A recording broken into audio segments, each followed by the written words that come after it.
Para alguns, os maçons se reúnem em poderosas, sinistras e até perigosas irmandades secretas e praticam cumprimentos e rituais obscuros. Que assim seja. Para outros, os benefícios da maçonaria podem ser encontrados desde a formação dos estados latino-americanos. O que são? O que fazem? Para que se reúnem? Por que os rituais? Qual é o segredo da maçonaria? Qual é o segredo da maçonaria? Qual é o segredo da Qual é o maçonaria? segredo da maçonaria? Qual é o segredo da maçonaria? Qual é? Isso faz parte do segredo.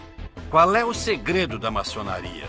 Quem são os maçons? O que fazem? Para que se reúnem? Por que os rituais? E pela primeira vez na sua história, ela abre suas portas. O que existe? E o que acontece por trás destas portas?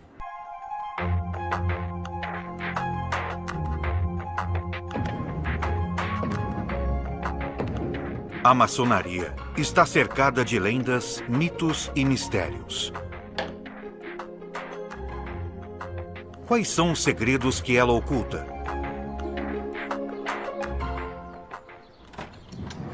O caminho para quem quiser desvendá-los deverá começar num lugar pequeno, geralmente localizado no subsolo. Assim começa a iniciação de um maçom. Com os olhos vendados, o futuro iniciado é conduzido a uma sala isolada, úmida e escura, onde poucos têm acesso. Essa é a Câmara das Reflexões. E é a porta de entrada aos mistérios da maçonaria.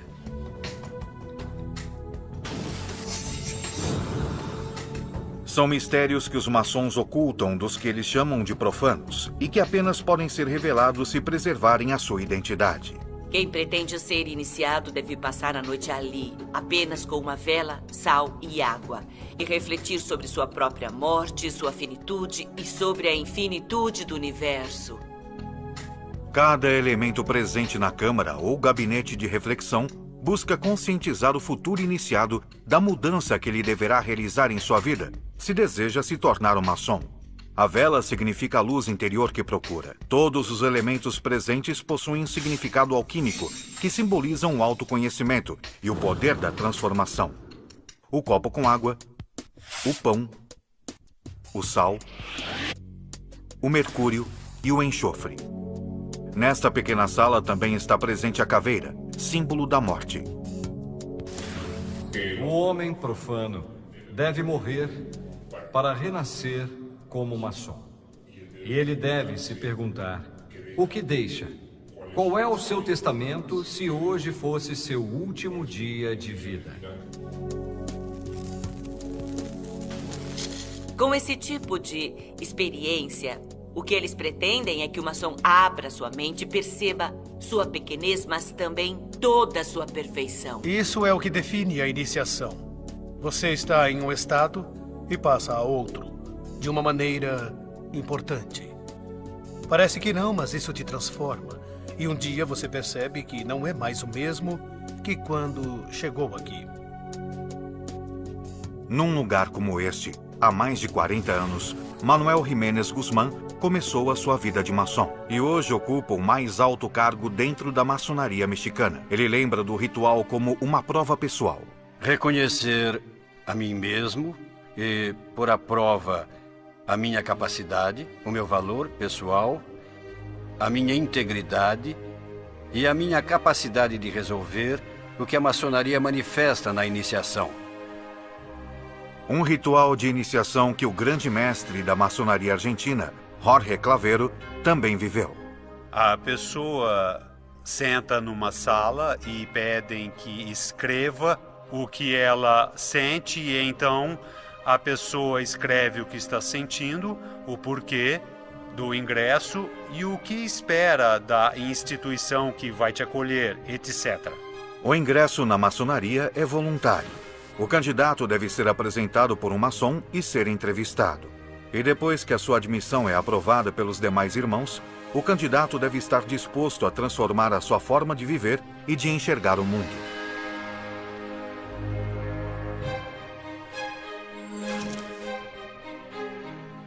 O Vitrion é um acróstico latino e significa visite o centro da terra. Retificando-te, encontrarás a pedra oculta. Na câmara de reflexão, o iniciado tem a oportunidade de se arrepender e refletir sobre estas palavras. Se tens medo ou hesitas, abandona este recinto. Se és fraco ou não tens força de vontade, retira-te, ainda há tempo. E se decidir seguir, ele deve se comprometer a guardar um conhecimento secreto, ainda que nas piores condições. Esses mistérios são transmitidos através de rituais. Rituais que permaneceram por séculos nas sombras, ocultos em templos, escondidos do olhar do resto do mundo. Como este local, situado no coração de Buenos Aires, onde hoje é a Casa de Cultura do governo da cidade e onde antes funcionou a redação de um jornal. Ali podem ser encontrados uma série de símbolos maçônicos e uma sala misteriosa. A sala de esgrima, assim era conhecida, ela não está, por exemplo, na planta do edifício. Esse lugar não existe. Não está na planta. Era muito estranho que, depois de jantar, os cavalheiros subissem todos vestidos de preto, com suas espadas para praticar esgrima ali. Andrea Romandetti é especialista em simbologia e foi quem descobriu este lugar. É extremamente inacessível. Você sobe por uma escada caracol. Primeiro, essa escada é um símbolo de ascensão. Eu posso garantir que quando a gente sobe, cansa, e cansa mesmo. Romandetti acredita que o local era um templo maçônico. E para entrar, tem uma portinha bem pequena, onde você tem que se agachar. Bem, aqui estamos na sala de esgrima, que foi um templo maçônico. Originalmente foi pintada de azul. As lojas eram pintadas de azul ou de vermelho. Ela era totalmente silenciosa. Não tinha luz, nem banheiros. O que levava os maçons a se esconder tanto? Que segredos escondiam? Estes são os mistérios que são revelados ao iniciado. Saindo da câmara de reflexão, começa a próxima etapa da iniciação.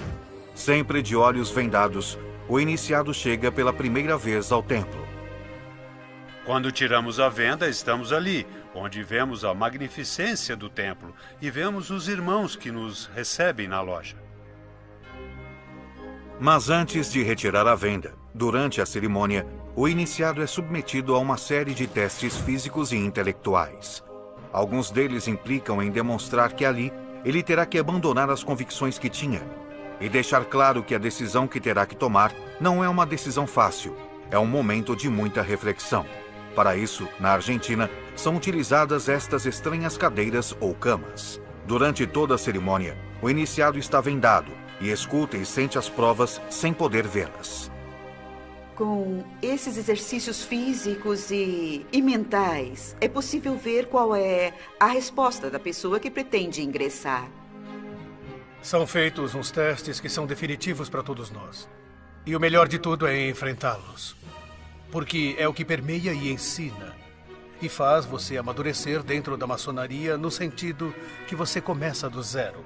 E a partir da primeira iniciação, começa um caminho que pode chegar até 33 graus. Cada grau possui o que os maçons chamam de mito fundacional, que lhe dá sentido. Cada cerimônia é um ritual de passagem com ensinamentos distintos. Na América Latina, há dezenas de milhares de maçons organizados em distintas lojas e organizadas em distintos rituais ou vertentes. Algumas de origem local, como o rito nacional mexicano, e outras cujas jurisdições podem ser encontradas em organismos maçônicos europeus, principalmente franceses e ingleses. Atualmente, o rito mais praticado é o chamado escocês antigo e aceito. Do ponto de vista administrativo, a grande loja dirige os graus de 1 a 3, denominados simbolismos, são os graus simbólicos. E nós do Supremo Conselho dirigimos os graus 4 ao 33, que são os chamados filosóficos ou escocistas. No processo com 33 degraus, o maçom vai incorporando gradualmente seus conhecimentos. Uma das primeiras coisas que o iniciado aprende são os sinais e cumprimentos que os maçons utilizam para se reconhecer secretamente. O que os maçons chamam de toque ou tocamento, um cumprimento que, de acordo com a posição dos dedos, representa uma hierarquia ou outra. Por exemplo, o toque para o grau de aprendiz, ou seja, o primeiro grau da maçonaria, implica pressionar com o polegar direito a primeira falange do dedo indicador do outro. A maçonaria adotou este sistema para passar um pouco mais despercebido e reconhecer os outros irmãos sem que outros percebam isso. Porque quem não está dentro desse trabalho não pode entender o que acontece entre os irmãos. Duas pessoas que nunca se viram na vida e, pelo fato de descobrirem que são irmãos, nasce instantaneamente o amor entre essas pessoas. Uma língua universal. Apesar de não falarmos a língua de um país, com ela podemos nos identificar. São cumprimentos, são palavras. Esse procedimento é chamado de retejamento num determinado momento, para saber se é ou não um irmão. Há um para cada grau, e cada grau possui suas inalteráveis formas de reconhecimento. E, obviamente, apenas pode possuí-las um franco-maçom. Nós não podemos revelá-las. A maçonaria, obviamente, em seus rituais, penaliza com a morte um traidor. Hoje é mais uma questão que ficou no papel e não se traduz à realidade. Mas no passado, obviamente, essas circunstâncias eram mais fundamentais. Que segredos os maçons guardam? As respostas ocultas estarão dentro de seus templos? O mistério perdura nos séculos e somente é revelado aos iniciados na maçonaria. Para entrar no templo, é necessário conhecer as senhas e os sinais. Ao passar pela porta do recinto, o aprendiz se identifica desta forma. Há formas de poder ingressar por grau. E se isso não for feito adequadamente, não é possível entrar. Pela primeira vez na América Latina, um profano entra nesses templos para conhecer alguns dos ritos sagrados. Pela primeira vez na história, ela abre suas portas para mostrar para o mundo. Nestes templos, a portas fechadas, os maçons realizam o que chamam de tenidas, ou seja, reuniões privadas para a prática de rituais ou para a discussão de assuntos através de uma liturgia que os ordena. Irmão primeiro vigilante, quais são os deveres de um franco-maçom? Combater o vício e praticar a virtude. Neste local, tudo tem uma razão de ser. Como e qual direção seguir, os gestos e sinais, onde cada um se localiza, o que deve ser dito e o que não deve ser dito. Os que estão sentados nas laterais falam primeiro. Os que têm mais experiência e estão sentados à cabeceira, no oriente, como nós chamamos, são os que falam no final. E ali, através do simbolismo, que é o nosso método de trabalho, de educação maçônica, vamos abordando diferentes temas. Irmão segundo vigilante, o que a maçonaria combate? A ignorância, a superstição e a tirania. Maçons se reúnem regularmente e também celebram rituais ou tenidas especiais, tanto abertas como fechadas, para diversos assuntos. Desde celebrar iniciações até cerimônias de reconhecimento conjugal ou rituais que giram em torno à morte.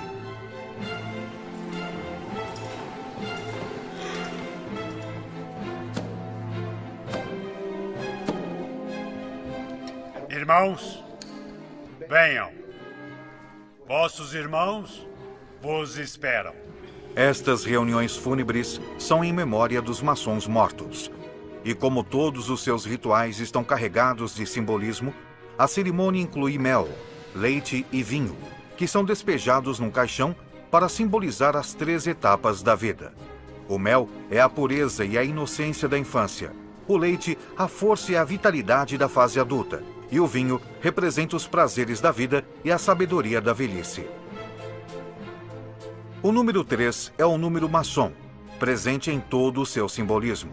Os irmãos dão 3 voltas em torno do caixão e com o machado um deles bate 3 vezes.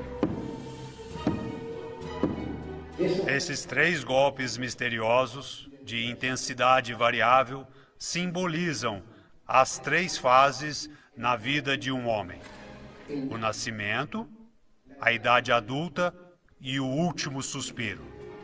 São rituais que têm perdurado durante séculos e que são praticados no mundo inteiro. A maçonaria chegou ao México no final do século XVIII e hoje conta com dezenas de milhares de membros. O maçom é um homem disciplinado. Aqui falamos somente quando temos que falar. Os maçons procuram dominar a palavra e também suas emoções para tentar se superar, seguindo as regras da sua instituição.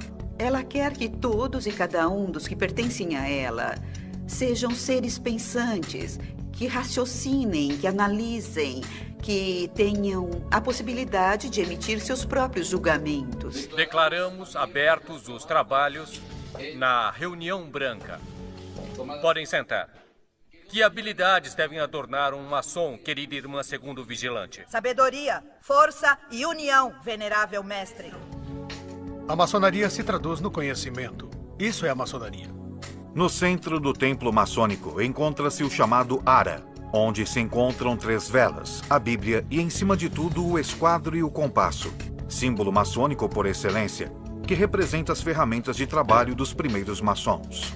É obrigação do maçom estudar o que vocês estão vendo aqui, o universo e seus símbolos, e a interpretação da cultura, da política, da filosofia, das ciências exatas e da ciência e da tecnologia. Os maçons estão em todos os lugares, em todos os partidos, em todas as universidades públicas e particulares, em todas as associações. Se você ouvir a música de Mozart, como a flauta mágica, é uma iniciação maçônica. Se você ler literatura, Alexandre Dumas, em Memórias de um Médico, você está lendo a iniciação maçônica. Não se trata apenas de ter uma rede de contatos e se superar como pessoa. Ao fazer parte da Irmandade, os maçons se comprometem a se ajudar entre si com sinais e palavras-chave de auxílio, que todos eles conhecem. Os próprios meios inalteráveis de reconhecimento também têm palavras de auxílio. E, nesse sentido, o maçom, que tiver a possibilidade de ajudar, tem a visão de fazê-lo na proporção das suas possibilidades e conhecimento. É, ao mesmo tempo, uma irmandade, na qual seus membros se outorgam apoio, apoiam as suas viúvas, os filhos, e funciona como um intermediário, em muitos casos, entre o Estado e os membros da sociedade. Mas até que ponto pode chegar um maçom contando com a ajuda de seus irmãos? A maioria dos presidentes mexicanos desde a independência, por mais de meio século, têm sido maçons.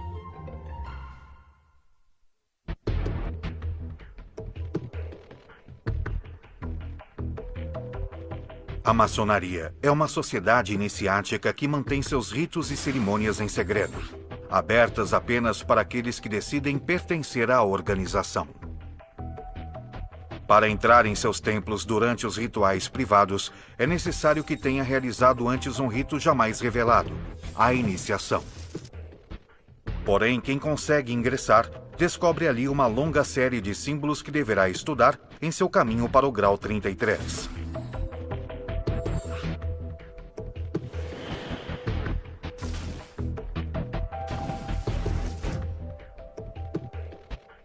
Um símbolo sempre presente nos templos maçônicos é o olho do chamado Grande Arquiteto do Universo. A maçonaria, dentro do livre pensamento, entende que o universo não poderia ter sido formado por um acaso ou por acidente, mas que realmente existe uma causa principal que tem um plano, um grande arquiteto. O que é o grande arquiteto do universo? É uma interpretação de cada um em particular. Qualquer que seja o seu nome, Cristo, Krishna, Buda, Maomé, ciência, E segundo os maçons, exatamente essa tolerância religiosa e a luta pela laicidade no Estado, na educação e na sociedade em geral, é o que tem levado a maçonaria a enfrentar o seu principal rival, a Igreja Católica. A Igreja Católica rejeitou a maçonaria praticamente desde suas origens. Desde 1738, é promulgada uma bula papal contra a maçonaria. Ela estava proibida não só como um crime, mas como uma heresia, como uma afronta à fé católica. Historicamente, a maçonaria e a Igreja Católica tiveram uma série de enfrentamentos e desencontros que resultou, inclusive, na excomunhão. A Igreja Católica sempre interveio para perseguir os maçons. Muitos deles foram sacrificados nas fogueiras da Santa Inquisição. O problema de falar da maçonaria é que, algumas vezes, ela faria vítimas. O problema é que, enquanto apenas dizem essas coisas, mas ninguém prova, a coisa para por aí. O importante é onde estão as provas.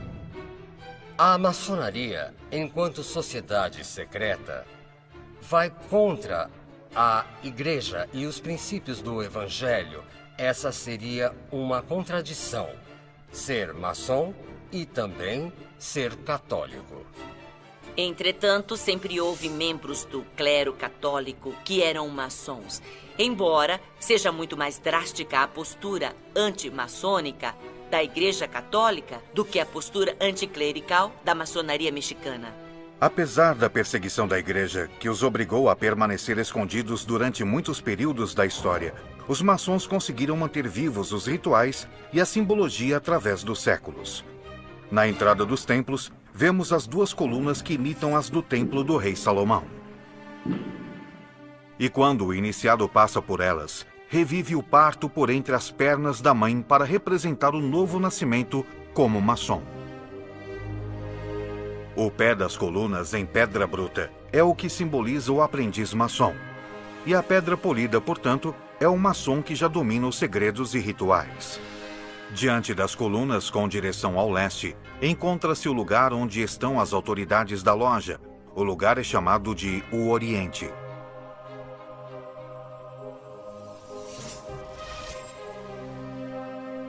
Os símbolos maçônicos salientam a necessidade de que os irmãos permaneçam unidos.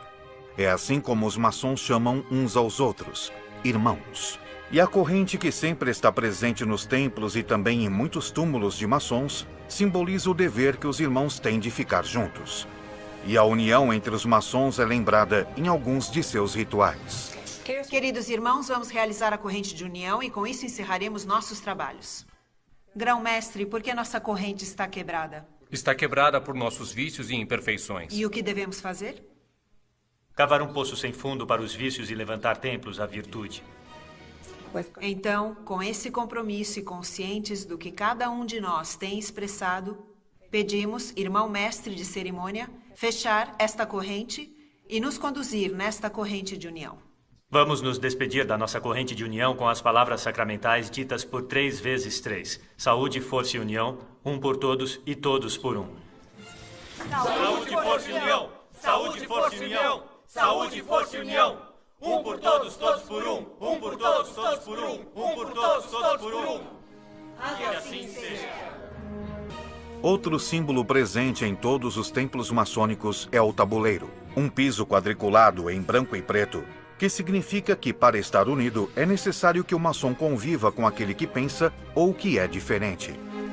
Isso parece uma contradição com o fato de que a maçonaria não aceita formalmente a participação das mulheres nos templos do rito escocês antigo e aceito. A maçonaria é dos homens porque nasceu em 1717 e a mulher apenas se dedicava à casa. Ela não existia, não tinha direitos civis nem políticos. Então foi criada como uma sociedade de homens e com o tempo tornou-se uma tradição. Porém, desde fins do século XIX, as maçonas latino-americanas tentam ser reconhecidas e aceitas como iguais. Se a maçonaria nos diz que temos que ser pessoas livres e de bons costumes, então isso vale também para homens e mulheres. A diferença está principalmente na parte energética, porque a energia feminina é diferente da energia masculina. É mais mística. Por natureza, somos mães. Por natureza, somos educadoras. O que impede o ingresso formal das mulheres é um landmark, ou seja, é uma das regras fundamentais da maçonaria. Existe um landmark, uma lei do rito escocês antigo e aceito, o número 18, que diz categoricamente que as mulheres não devem estar na maçonaria. E essas regras escritas possuem uma peculiaridade. Um dos artigos proíbe que eles sejam modificados. Ninguém pode discutir que existimos.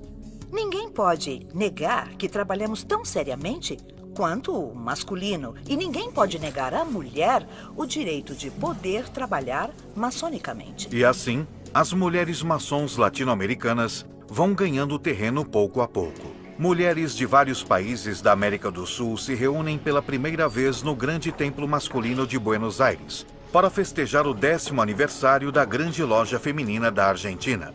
Elas passaram pelos mesmos rituais de iniciação que os homens. Porque a união de todas as mulheres vai tornar isso possível, queridas irmãs. Que a maçonaria transforme o mundo. Saúde. Saúde. Força. Força. E união. E união. Isso mesmo. No México, as líderes das grandes lojas femininas conseguem entrar pela primeira vez no templo dos graus mais altos da maçonaria masculina, o chamado Grande Consistório de Grau 33. Embora, ao contrário dos homens, não tenham permissão para trajar ali suas vestimentas maçônicas, elas foram pela primeira vez chamadas de irmãs pelo grande comendador. Estas palavras primeiro começam com a minha gratidão às irmãs e aos irmãos no dia de hoje.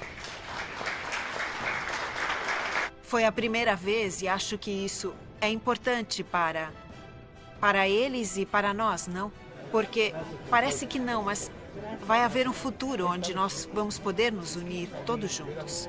Em termos gerais, o papel da mulher tem sido sempre relegado na maçonaria. E a maçonaria que permite o acesso de mulheres perde o reconhecimento internacional. Portanto, muitos maçons, embora quisessem aceitar mulheres, preferem evitar os conflitos com as organizações maçônicas internacionais e não incluem as mulheres em seus grupos. Tanto mulheres como homens compartilham a necessidade de manter certos aspectos dos rituais maçônicos em absoluto sigilo. Então eu nunca vou poder abrir as portas do meu templo para que assistam a uma reunião ou uma iniciação ou a uma cerimônia, porque isso é parte da maçonaria, é o segredo maçônico. Por que o segredo? O que leva os maçons a mantê-lo?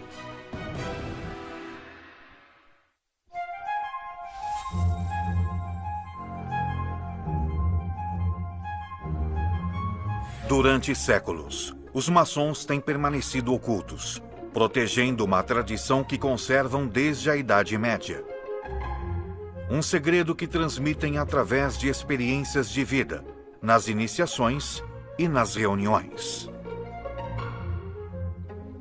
Ao expressar nossos juramentos, expressamos também a discrição que devemos guardar para isto. Hoje temos aspectos disciplinares e leis criminais para, obviamente, poder controlar qualquer tipo de exposição de segredos da maçonaria e, obviamente, resultará na expulsão para sempre da ordem. Rituais têm um poder transformador, o que nós tão sagradamente resguardamos dos olhos dos profanos. Esse segredo é inviolável. Segundo os maçons, embora quisessem ou fossem obrigados a fazer isso, seria muito difícil revelar esses segredos. É muito difícil poder contar algo vivencial.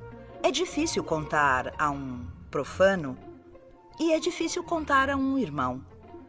É quase como se eu pedisse para você relatar o amor que sente pelos seus filhos. O conhecimento adquirido dentro da ordem maçônica é um conhecimento pessoal, vivencial, que deriva da interação com outros membros e da ritualidade, e que apenas vivendo podemos adquirir. O conhecimento nasceu com os maçons originais na Idade Média, mas essa era uma organização diferente da atual.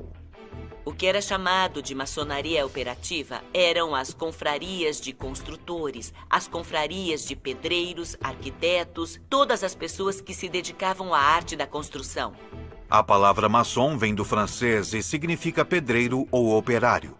Eles estavam encarregados de construir palácios, igrejas, castelos e pontes. E para isso, transmitiam os segredos da construção de um maçom para o outro. Durante o século XVII, ela vai se transformando, vai aceitando membros que não fazem parte da arte da construção. E são os filósofos, políticos, médicos, químicos, e começam a utilizar o espaço, a estrutura do que era uma confraria para gerar uma sociedade de pensamento, uma sociedade de ideias. Mas o vínculo com os maçons originais nunca se perdeu. Simbolicamente recebemos as ferramentas. E essas ferramentas são muito parecidas aos instrumentos que os pedreiros utilizam. Com essas ferramentas, nós temos que construir o templo da virtude que a instituição exige. Assim, o segredo da construção dá lugar a um mais complexo. O que supostamente está por trás dessas origens é esse segredo que os maçons possuem, esse conhecimento do universo, da natureza, do ser humano que vai sendo transmitido sozinho, de iniciado para iniciado e que supostamente os maçons preservam. É exatamente este segredo que faz com que a polêmica em torno da maçonaria continue viva. Há segmentos da maçonaria que são obscuros. E convivem com a sua parte mais positiva e que não quer ter nada a ver com essa vertente.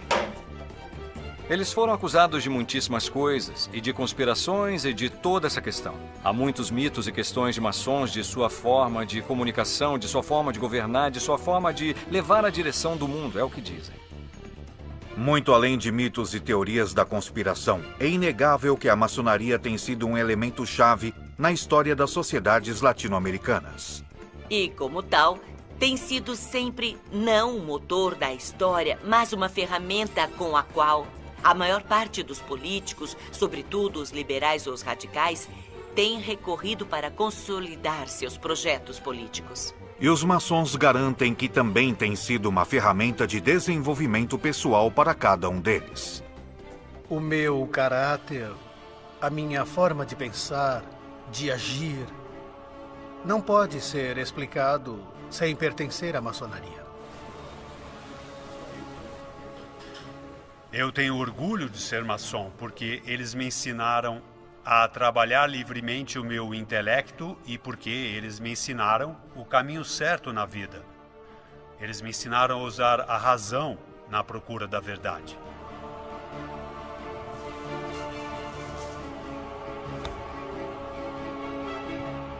A grande vantagem de ser maçom é ir se preparando paulatinamente, gradualmente, num caminho de sabedoria, de cultura e de filantropia. Que assim seja, comandante-chefe. Seus críticos ainda apontam falhas. Eles falam apenas uma parte. Falam de ritos de iniciação. Falam que qualquer pessoa pode ser maçom, inclusive bispos e sacerdotes. Mas no fundo a pergunta sempre fica: o que são? O que fazem? Para que se reúnem? Por que os rituais? As regras da maçonaria estão contra a transparência de abrir as portas de seus templos para a comunidade. De alguma forma, a maçonaria vai ter que acabar resolvendo essa contradição entre o segredo e a transparência de mostrar para a sociedade que eles são um grupo de pessoas que simplesmente querem um mundo melhor. Um por todos, todos por um. Um por todos, todos por um. Que assim seja.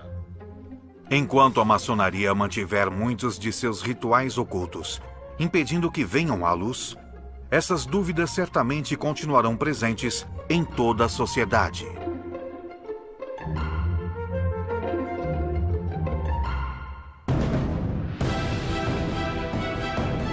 Versão Marshmallow São Paulo.